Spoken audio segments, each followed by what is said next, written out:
Luzon, Visayas, Mindanao at buong mundo. Ngayon ay Lunes, November 25, 2024. Ako si Barbie Mulak at ito ang Balitang A to Z. Tabi muna. Kasunod ni Attorney Laika Lopez, isa pang staff ni VP Sara, isinugod din sa ospital sa kasagsagan ng investigasyon ng Kamara ukol sa confidential funds ng OVP. VP Sara Duterte at mga kongresista nagkainitan. Apat pang DepEd officials na cite in contempt. Yung ganyang kriminal na pagtatangka ay hindi dapat pinapalampas. Yan ay aking papalagan. Pangulong Marcos bumwelta sa banat ni Vice President Sara na ipapapatay siya ang First Lady at House Speaker. Sa showbiz, kilalanin ng mga shining stars sa Starball Magic 2024. Vice Ganda, may bagong pamaskong awitin para sa madlang people. At Magical Christmas, paandar ng theme park sa Laguna, dinagsa ng libo-libong bisita.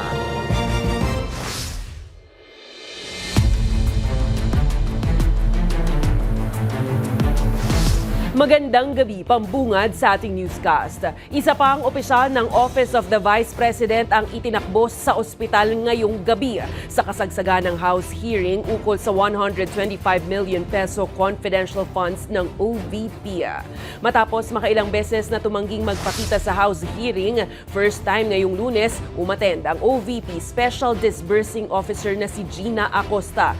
Dito inamin ni Acosta na ipinaubayan niya ang disbursement ng confidential funds kay OVP Security Chief Colonel Raymond Dante Lachica. Alinsunod raw ito sa utos ni VP Sara. Kasama rito ang mga natanggap na pondo ng sinasabing si Mary Grace Piatos.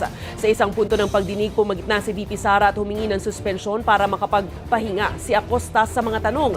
Tuluyan namang nahinto ang pagtatanong kay Acosta nang humingi ito ng oras makausap ang kanyang abogado. Pero hindi na siya bumalik at saka itinakbo sa Veterans Memorial Medical Center dahil raw sumama ang pakiramdam. Kalauna naman ay sunundan rin siya ni VP Sara Duterte. You can be held liable for malversation of public funds by negligence. Yes, alam ko po, ma'am. Pero nanaig po ang aking belief na may trust po ako kay La Chica dahil po authorized po siya ni Ma'am Sara Duterte. Tinawag ni Pangulong Ferdinand Bongbong Marcos Jr. na walang pakundangan ang mga pagbabanta ni Vice President Sara Duterte laban sa kanyang buhay ng First Lady at ng House Speaker. Ayon sa punong ehekutibo, hindi niya ito palalampasin. Nagkasa naman na ng investigasyon ng law enforcement agencies na ayon kay VP Sara ay sasagutin niya kung siya ay ipasusupina. May balitang A to Z, si Ace Cruz. Yung ganyang kriminal na pagtatangka ay hindi dapat pinapalampas. Yan ay aking papalagan. Yan ang sagot ni Pangulong Ferdinand Marcos Jr. sa banta ni Vice President Sara Duterte nitong Sabado na ipapatay ang Pangulo ang First Lady at House Speaker oras na mauna siyang pasalangin. Biyernes ng gabi, nagpakawala ng maanghang na salita si VP Sara sa kanyang pag-camp out sa Kamara. Ninyong lahat, Martin Romualdez, Lisa Marcos, Bongbong Marcos. Gate ng Pangulo, walang puwang sa demokrasya ang mga naging payag ng Vice President. Nandyan ang walang pakundangang pagmumura at ang pagbabanta ng planong ipapatay ang ilan sa atin. Kung ganun na lang kadali ang pagplano sa pagpatay ng isang presidente, paano pa kaya ang mga pangkaraniwan na mamamayan? Sumambulat ang mga banta ni VP Sara matapos na ma-detain sa Kamara ang kanyang Chief of Staff na si Attorney Zuleika Lopez. Na-cite in contempt si Lopez sa pagdinig ukol sa umunay questionableng paggamit ng confidential funds ng Office of the Vice President. Nitong weekend, sumama umano ang pakiramdam ni Lopez dahil sa order ng Kamara na ilipat siya sa Women's Correctional Facility sa Mandaluyong. Dinala si Lopez sa Veterans Memorial Medical Center o VMMC na isang government hospital pero takot umano siya sa kanyang seguridad dito. Lunes nang dinalaw pa ni VP Sara si Lopez sa VMMC. Iyak na siya ng iyak, paulit-ulit na yung sinasabi niya, kukunin nila ako, ilock niyo yung door, wag niyo siya palabasin.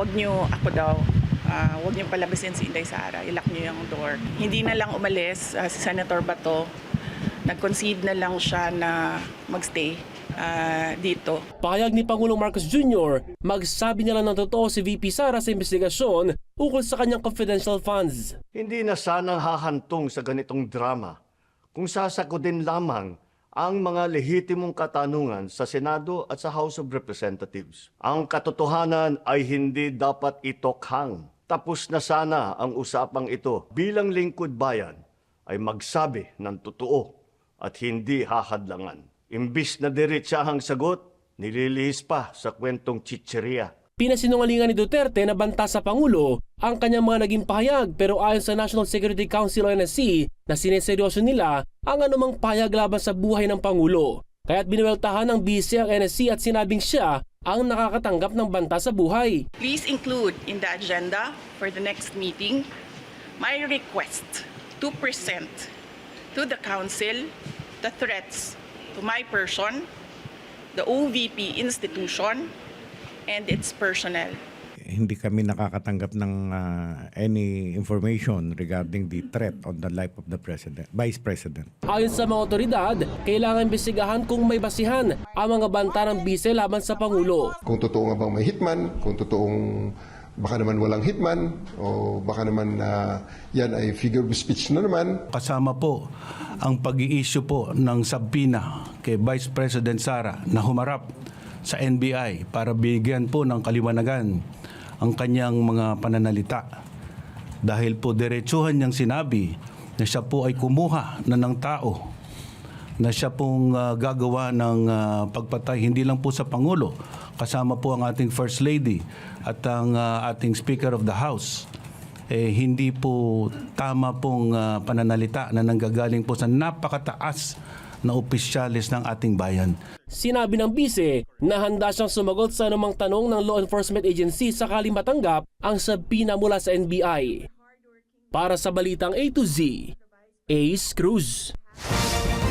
Naninindigan naman si House Speaker Martin Romualdez na dapat nang papanagutin si Vice President Sara Duterte matapos ang kontrobersyal na pahayag nito ukol sa umunoy plano ng pagpatay sa mga lider ng bansa. Kasama siya at ang Pangulong Bongbong Marcos Jr. gayon din ang First Lady Liza Marcos Araneta. Ayon kay Romualdez, hindi biro ang pahayag ni Duterte sa kanyang press conference at maituturing na direktang banta sa seguridad ng pamahalaan at ng demokrasya sa bansa. Pero giit ni VP Sara, kinuha ang kanyang pahayag ng out of context matapos niyang akusahan ang administrasyon ni PBBM ng pagsira sa kanyang pangalan bilang paghahanda umano para sa halalan sa 2028. Ayon naman kay Romualdez, desperadong pagtatangka ito ni Sara para ilihis ang atensyon sa issue ng misuse ng confidential funds sa ilalim ng Office of the Vice President at Department of Education. This is not just an affront to the individuals targeted, it is attack on the very foundation of our government. It is an insult to every Filipino who believes in the rule of law and the sanctity of life. Violence has no place in our society. It is irreconcilable with the values that have taught and guided us for years. Values of respect and amicable peaceful conflict resolution. Naniniwala ang ilang mambabatas na may sapat ng basihan para ma-impeach na si Vice President Sara Duterte matapos ang kontrobersyal niyang mga pahayag nitong weekend. Ayon kay ACT Teachers Party List, Representative Franz Castro, kasalukuyan nilang binabalangkas ang impeachment complaint laban kay Duterte na planong ihain bago matapos ang taon. Sinabi rin niyang handa na ang reklamo at inaasahan ang suporta ng mga peoples or organizations sa mga susunod na araw. betrayal of public trust, pero nakalagay na rin doon kasi dahil nga sa confidential funds, betrayal pa rin of public trust. Another factor din ng betrayal of public trust itong nangyari kahapon. Well, hinog na talaga yung impeachment complaint. No, eto titignan natin sa mga susunod na araw. Ano yung magiging decision ng people's organizations? Within this year or next year? Within this year, dapat.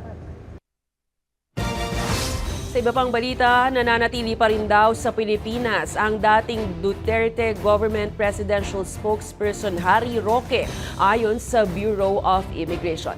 Ayon kay Spokesperson Dana Sandoval, wala pang naitalang pag-alis ng bansa si Roque. Nilinaw niya ito matapos ang pahiwatig ni Vice President Sara Duterte sa isang press conference na posibleng nakalabas na ng Pilipinas si Roque.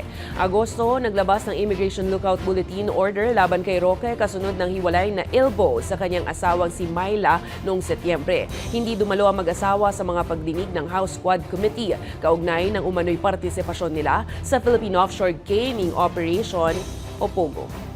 Dito na naglabas ng arrest order ang Kamara laban sa kanila matapos mabigong magsumite ng mga dokumento at record ng kanilang assets.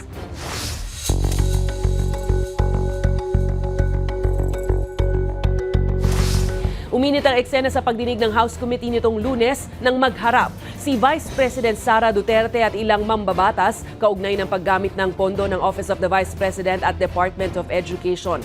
Present din ang 4 na DepEd officials na makailang ulit na inimbitahan ng komite. Ang balitang A to Z ni Naomi Almohano. Do you swear to tell the truth, the whole truth, and nothing but the truth in this inquiry, so help you God? Yes. Yeah, oath has been administered, Your Honors.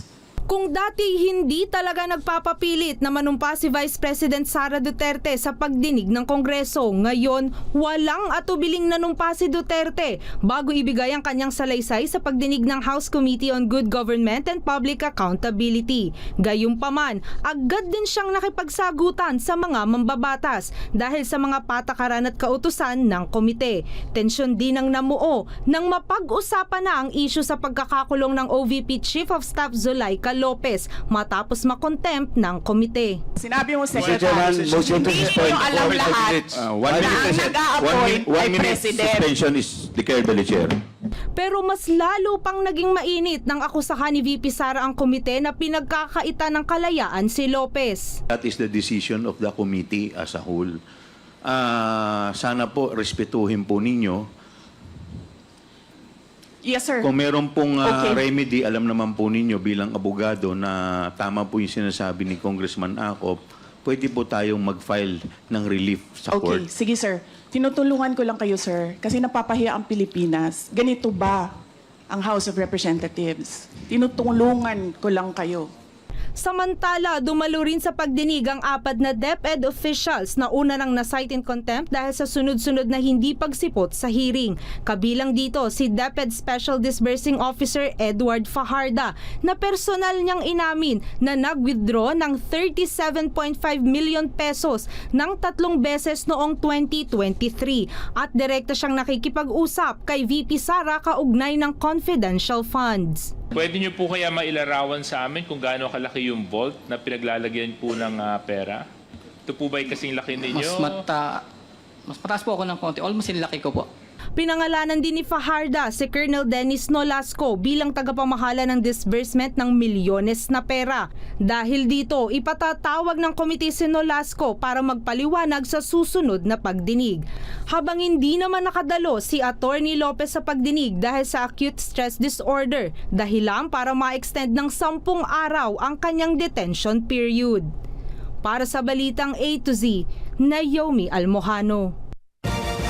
Pinalawig pa ng Kamara ng 5 araw ang pag-detain sa Chief of Staff ni VP Sara na si Attorney Zulaika Lopez na nako-confine pa rin sa Veterans Memorial Medical Center. Ito'y matapos magkatensyon sa paghain ng transfer order para sana mailipat siya sa Women's Correctional Facility sa Mandaluyong nitong weekend. Dumipensa naman ng Kamara sa alegasyong nagkaroon ng komosyon sa paghahain ng transfer order maging sa umano'y pagpapabaya sa iniindang medical emergency ni Lopez. Ma'am, naniniwala ako na it was attempted homicide. Dumipensa ang liderato ng Kamara laban sa alegasyon ni Vice President Sara Duterte na umano'y attempted homicide ang nangyari sa paglilipat sa kanyang Chief of Staff na si Attorney Zulaika Lopez mula sa detention facility ng Kamara papunta dapat sa Correctional Institution for Women nitong weekend. Ayon sa bise, hindi agad binigyan ng atensyon ng kanyang Chief of Staff sa iniindang medical emergency.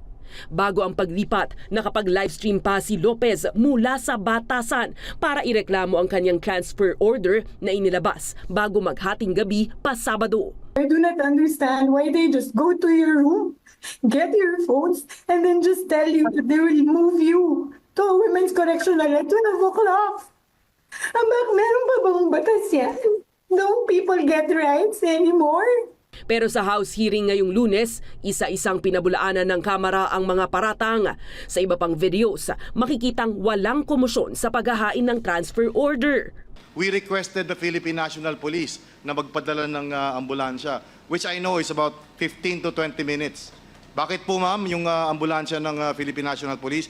Kailangan po siyang ilabas, I'm sure, kung talaga ho merong medical emergency. And pagka ho ambulansya ng Philippine National Police, wala na hong problema ang Sergeant at Arms na i-secure pa yung motorcade.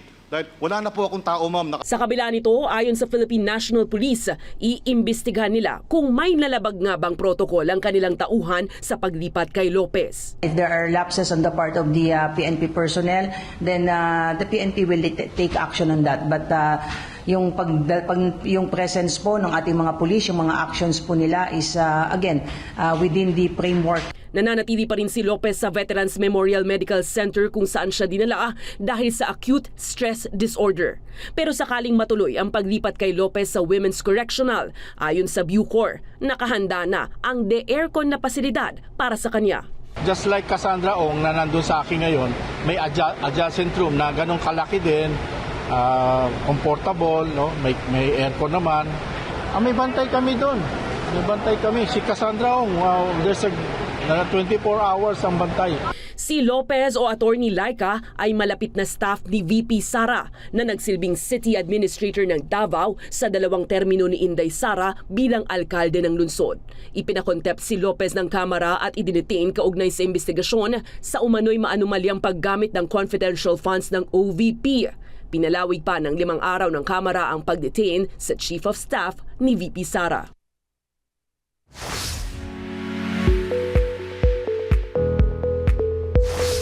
Good news naman, pinarangalan ang mag-amang sina Senator Joel Villanueva at si Back Party List Representative Brother Eddie Villanueva bilang Freedom of Information Advocates ng Office of the Presidential Communications Office. Kinilala sila dahil sa mahigit 2 dekadang pagsisikap na maipasa ang Senate Bill 993 o ang FOI Bill na nagbibigay karapatan sa mga Pilipino na humingi ng impormasyon kaugnay ng mga transaksyon at operasyon ng gobyerno nang hindi nalalabag ang privacy rights. Humarap sa awarding si former SIBAC Representative Domeng Rivera para kay Brother Eddie na hindi nakadalo dahil sa iniinda namang karamdaman. Habang nagpadala naman ng video message si Senator Villanueva bilang pagtanggap sa parangal at pasasalamat. Our commitment to empowering people with information is based on the belief that informed citizens can demand justice from their leaders. Information is a very powerful tool for change, and we must ensure it is accessible to all. Sa ngalan po ng SIBAC Party List, tuloy-tuloy po nating ilalaban ito hanggang sa magkaroon ito ng kaganapan o maging batas. And because of that, naniniwala ako, pag naging batas na ito, lalo tayong magiging transparent at mababawasan kung hindi man totally eliminated ang lahat ng issue ng corruption sa ating minamahal na bansa.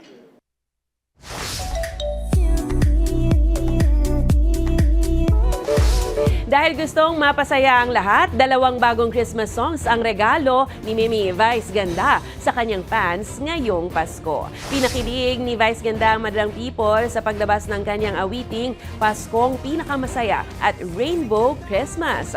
Parehong likha ni Vice ang mga feel-good na awitin ngayong Christmas kasama ang iba pang songwriters. Sa Instagram, sinabi ni Vice na rainbow colors ang kulay ng Pasko kaya gusto niya na ikaw ang pinakamasaya ngayong Pasko. Congrats, Mimi Vice! Susunod, sunog sumiklab sa boundary ng Maynila at Caloocan. Ano nga ba ang itinuturong dahilan? At Bruno Mars at Blackpink Rosé, wagi bilang Global Sensation Award sa Japan. Abangan ang kumpletong ulat sa pagbabalik ng Balitang A to Z.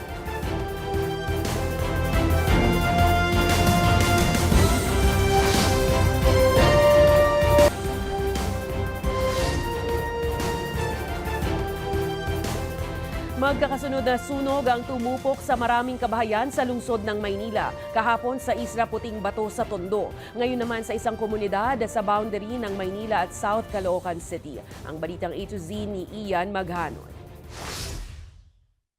Pasado alas 10 ng umaga nang mag-apoy ang mga kabahayan sa tabing ilog ng Barangay Balut, Tondo, Manila City.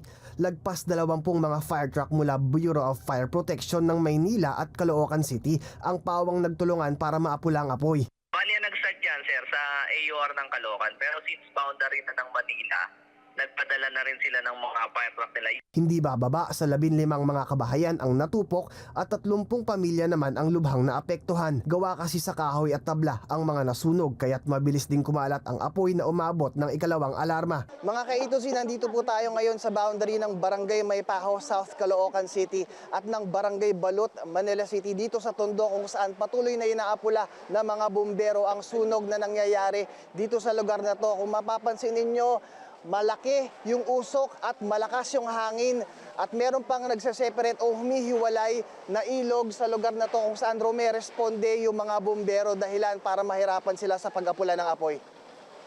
Siguro pinagmulan na ito sa mga luto-luto. Siguro hindi nabantayan hanggang umano na, umapoy na siya. Tapos ang pagkaan dito, nung sumabog yung super kalan, saka kumalat ngayon yung mismong apoy niya. Naideklara ang fire out matapos ang mahigit 1 oras. Patuloy naman ang investigasyon sa pinagmula ng apoy. Wala namang nasaktan o nasawi sa insidente. Gayunpaman, tinatayang nasa 150,000 pesos ang naidulot nitong pinsala. Samantala, mas masikip pa sa lata ng sardinas kung magsiksikan ang mga bakwit sa Dalpan Evacuation Center. Hindi kasi bababa sa 2,000 mga residente ang pansamantalang nanunuluyan sa naturang evacuation center matapos lamunin ng apoy ang kanilang mga bahay sa Isla Puting Bato sa Tondo kahapon. 3 bahay po namin nasunog, sir. Wala ko kaming nasalba kahit na isa. Ito lang sa katawan namin ang suot kong damit lang ang namin. Kaya si Aling Zenaida sa labas na ng gusali ng center tumira kasama ang kanyang pamilya. May mga kwarto naman daw, kaso ang problema, mayroon po puno na ho eh. Kaya dito na kami umano sa kasobrahong mainit. No choice na rin daw siya kundi ang magtiis, gayong wala na rin silang mauuwian pa. Wala pong tubig, saka ang dumi-dumi po ng CR. Wala ko kaming magamit. Kaya lumalabas pa lang ho kami, naghahanap po kami ng maiihian namin. Halimbawa, pag nagdumi kami, pumunta pa ako sa GAT ng ospital para doon ho ako nagdumi kaninang umaga. Sa ngayon, hiniling na ni Manila City Mayor Hani Lacuna na isailalim sa state of calamity ang Isla Puting Bato dahil sa nangyaring sunog. Para sa Balitang A to Z, Ian Maghanoy.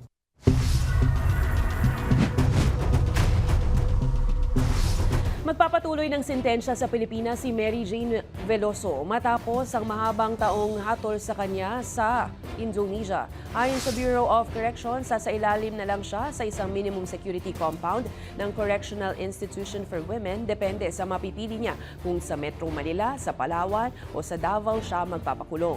Dagdag na ahensya, may opsyon din si Veloso na magtrabaho gaya ng isang banana plantation o sa banana plantation kung saan mayroon siyang sapat na kakayahan. Itatrain din naman siya sa TESDA para mabigyan siya ng bagong simula sakaling makalaya na siya. Sa ngayon, sasailalim muna si Veloso sa 2 hanggang 4 na linggong Diagnostics Center Assessment para malaman ang kalagayan ng kanyang kalusugan at angkop na reformation programs.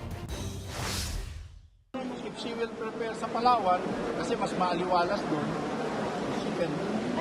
kaya gusto niya sa Davao. Meron din tayong CIW Davao.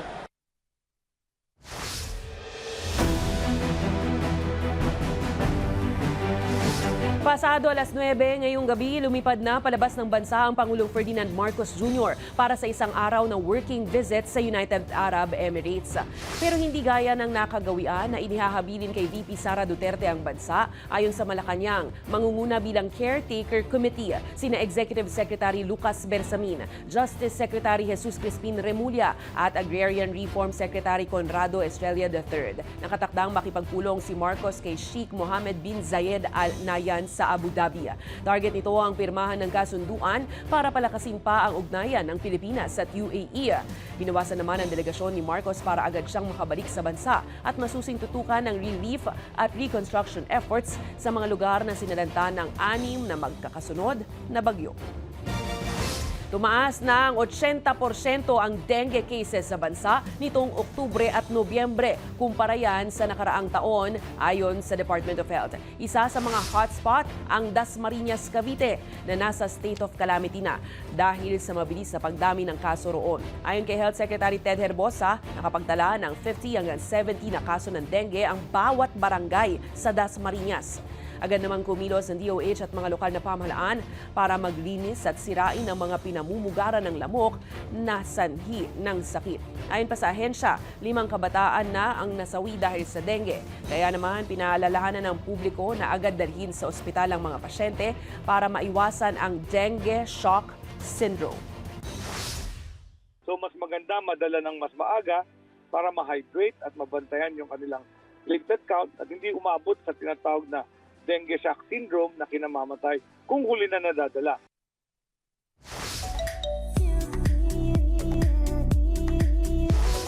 Co-Lab of the Year na maituturing ang Blackpink member na si Rosé at Filipino-American singer na si Bruno Mars matapos silang magwagi ng Global Sensation Award para sa kanilang collaboration na hit song na Apato. Sa kanilang Instagram, nag-share ng post together ang dalawang singer kung saan makikita na magkasama ang dalawang artist habang sila'y nasa Osaka, Japan para sa 2024 Mama Awards. Pasasalamat naman ang mensahe nila sa lahat ng sumuporta. Maliban sa natanggap na award, nag-perform din sina Mars at Rosé ng kanilang collab hit song na Apato.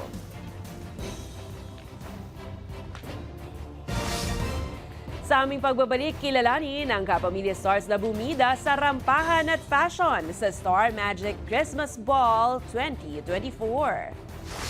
At Magical Christmas, paandar ng sikat na theme park sa Laguna, dinagsa ng libo-libong bisita. Manatiling nakatutok, kayo ay nanonood ng Balitang A to Z.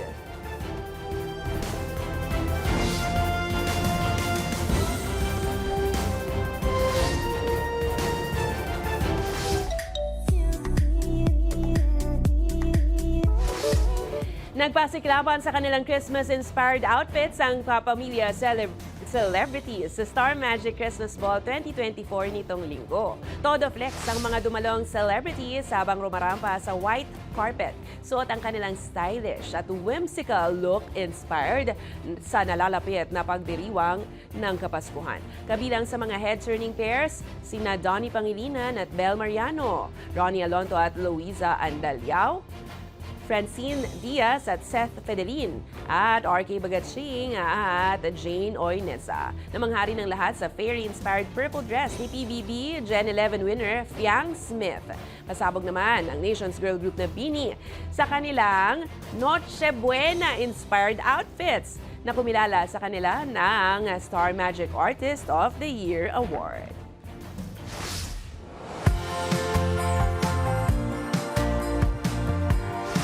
Isang buwan na lang pala, no? Hindi nagpahuli ang isang sikat na theme park sa Santa Rosa City sa Laguna para sa kanilang enchanting na Christmas lighting nitong weekend. Dinagsa ito ng maraming bisita para saksihan ang kanilang magical Christmas paandar. Ang detalye ng mga paandar na yan sa Balitang A to Z ni Lane Garcia.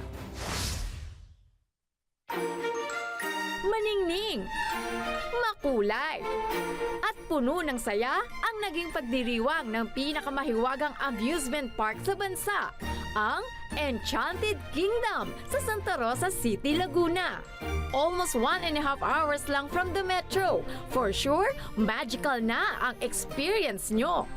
Inabangan ng libu-libong pasyalero at pasyalera ang kanilang bonggang Christmas lighting nito lamang Sabado. Tampok dito ang higanteng Christmas tree. At 22-foot parol na kumukuti-kutitap sa saliw ng mga awiting pamasko. Tema ngayong taon, Timeless Magic of Christmas, kung saan bida ang mga di matatawarang feature na naghatid saya at ligaya sa marami. Hindi rin nagpahuli ang performances on stage mula sa mga entertainers kabilang ang sikat na dance group na G-Force na talaga namang nagpainit ng entablado. Inabangan rin ng marami ang Moonlight Parade kasama si Elder the Wizard at ang nakamamanghang Timeless Magic Fireworks Show. Siyempre, tuwang-tuwa ang marami nang masaksihan na ang kakaibang Christmas celebration. Napakaganda po. Na-amaze po yung mga kids. Actually, nag-enjoy yung mga kids. Hindi namin na-expect na ngayon yung celebration ng opening ng lightning ng Christmas light and parol and fireworks. Napakaganda at napakagaling na kanilang ginawa. Lahat ng mga bata at kahit matanda ay magiging masaya-masaya. We're happy to be here at Enchanted Kingdom! O diba, Christmas feels na talaga. Kaya kung naghahanap kayo ng perfect bonding ngayong holiday season, pasyal na sa Enchanting Amusement Park sa Laguna. Para sa Balitang A to Z, Lane Garcia. Kung kayo ay may kwentong kakaiba, mga kwento ng pag-ibig o storya ng inspirasyon at pag-asa, maaari nyo itong ibahagi. Sumali sa ating Facebook group na Balitang A to Z. Panoorin ang replay ng ating programa at sundan ang ating social media pages, hanapin ang Balitang A to Z. Ang ating pabaong quote of the night ay mula sa isang political commentator na si Andrew Sullivan. Sabi niya, kung babaguhin mo ang lipunan at kultura, susunod dito ang politika. At yan ang mga balita at impormasyon, mga kwentong may dalang inspirasyon na tinutukan ng Balitang A to Z. Talaga nga naman, kay tuli ng araw, isang buwan na lang po, 30 days, bago ang masayang pagdiriwang. Ako po si Barbie Mulak, maging maalam, makialam. Magandang gabi sa'yo, Pilipinas.